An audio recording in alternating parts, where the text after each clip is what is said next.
You know Mike, what it is? how'd you start CC Vending? It's a long story. That's the good stories. Yeah, it's a real long Mike, how'd you start CC Vending? I started CC Vending through a Coca-Cola distribution center. I was a distributor of Coca-Cola, and I had soda machines from. So you used to work for Coke I did. for a couple of years, I had my own Coca-Cola distribution. like and Liberty.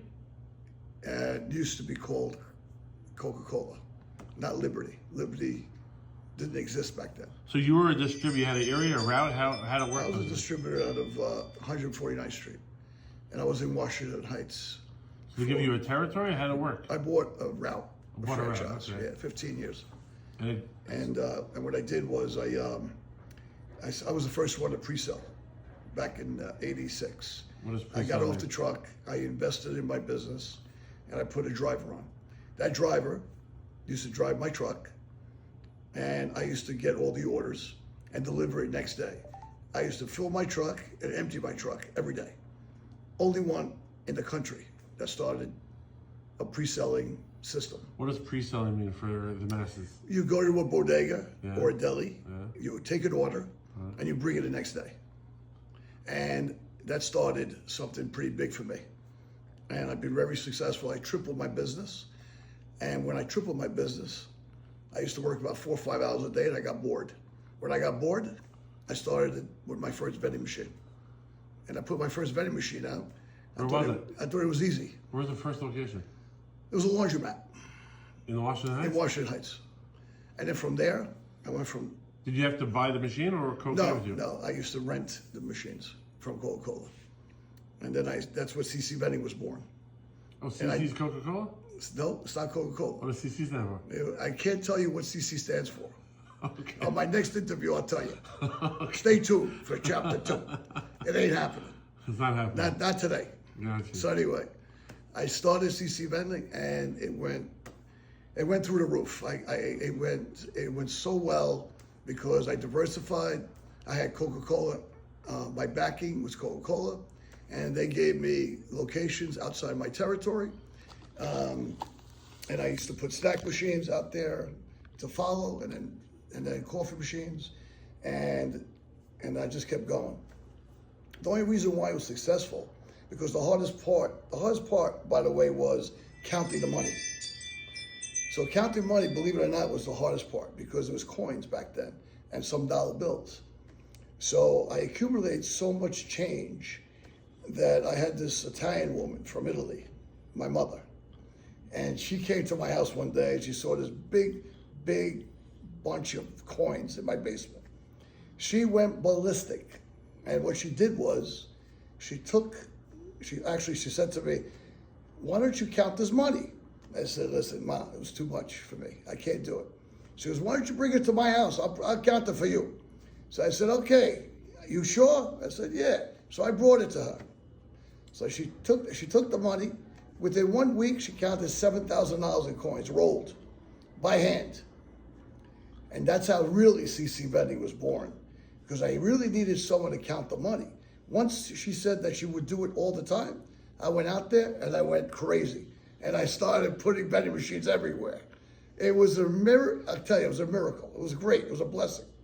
And then I got her the first coin-operated old machine that separated the coins. And it just kept going. I just kept going crazy. And next thing you know, in 3 years, I had 500 machines. I was the first one to get bought out in 1996, 5. And Who bought you? Coca-Cola bought me. Well, they bought you. They bought all the Coca-Cola distributors, but I was the first one to get off the truck and leave because I had an established vending company. And from that point, I went from that one machine to almost 10,000 machines up to 3 years ago. And now it's transitioned to more markets, pantry, and then other things developed. And I got 3 great sons and a great team here. Listen, it just keeps going. The innovation is to think different. That's what we believe in. If you think different and you have a vision, you can do anything. And that's what we have. And we'll continue to do this and be big. What's the secret to sales, Mike? How'd you get all these new accounts with the machines? It's service. If you have great service and you have respect and honesty and transparency, nothing stops you. When you try to deceive anybody, you can get away with it, but then it'll bite you in the ass. So I gotta tell you, for me, I always taught my sons, just do the right thing, and the right thing will always come back to you. The day you stop doing that is the day you're not gonna be successful. So you gotta really do the right thing for everybody and for people. So your workers is what really makes you, right? So you got to make sure your workers, your employees, are successful also, right? Otherwise, you don't have no company. So that's very important too. How many employees do you have right now? So about between all the companies, we probably have about 140. 140. So we have a great company. We have great companies, and hard work doesn't come easy. You went to college? I did not. Do you think people need to go to college? I think you need to go to, if you have a purpose to go to college, you go to college. If you have no purpose, don't go to college. Your kids went to college? All three sons graduated from college Why? because I made sure that they had a business degree or a marketing degree, whatever they felt they needed. But you seem to have done just fine without it, but you felt they needed it. You know, I didn't plan on this, by the way. These guys came to me and wanted to come to the business. That's a blessing also for me. You don't force your kids to come into your business. It's very rare that this even happens. And I'm very, very blessed to have my three sons with me. Did they do other stuff before, or they came right to you, right out of college? They all came to me right out of Straight to college. you. Well, the first two they're twin boys. And they took me out to dinner, actually. And they sat me down. and they broke the news to me. I didn't break any news to them. And then I went back home and I told my wife, "Hey, you're gonna believe this, but our sons want to work for me." And that's how the whole thing continued to roll to where we are today. And then the third guy, I guess it was just come automatic. He just said, "I'm coming here." Maybe it's the fact to be around snacks and drinks all day, you know. It's not such a bad career. You know, Cash. I don't know. I don't know if it was, I think you got to make it a fun situation too, right? And we have a great time together. You know, you got to love come to work too, right? If you don't love come to work, you can't be successful. How many people could say that their only holdback in their growth of the company was it needed someone to count the money, you know? Listen, not too many people can say that. You're absolutely right. Why are you not growing yet? I can't. I'm glad I made you laugh. But I tell you this, I tell this story to anybody that wants to know how I started. This is not the first time I've said it. But you caught me off guard, so I didn't say everything correct. Almost, 99%. Great. But it was fun. What's the best-selling item? Water. Vending? Water. What brand? So we were the first ones, one of the first ones to put canned water in our corporate settings.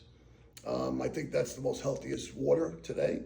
It was we started with Proud Source, and then from Proud Source we went to Open Water. So we continue to sell these brands. Canned water. Yeah, canned water. It's expensive, but you know, corporate settings want this type of water, so we. So that's the best-selling SKU. I say that's the best selling in the corporate setting, but I think the best seller water, plastic water, it really goes hand in hand with Dasani and Aquafina. They go hand in hand. Poland Spring, no. Not for you. Poland Spring is okay, but snack. What's the best-selling snack? I would think it's Doritos. Unfortunately. Which flavor? It's the red one. The red one. Yeah, and then come the Cool Ranch. What about Gushers? You do Gushers? I don't know about Gushers. You know, here we go. Now we're coming into brands. I'm a little off target on brands now. All right. Gushers. I got to bring the three guys in here. They know about all that stuff. So the other office pantry company said Gushers was the best-selling snack. Listen, I hope it is. I don't know. I don't do it as much as I used to. Thank you so much, Frank. Thanks for your time and thanks for your story. You're welcome.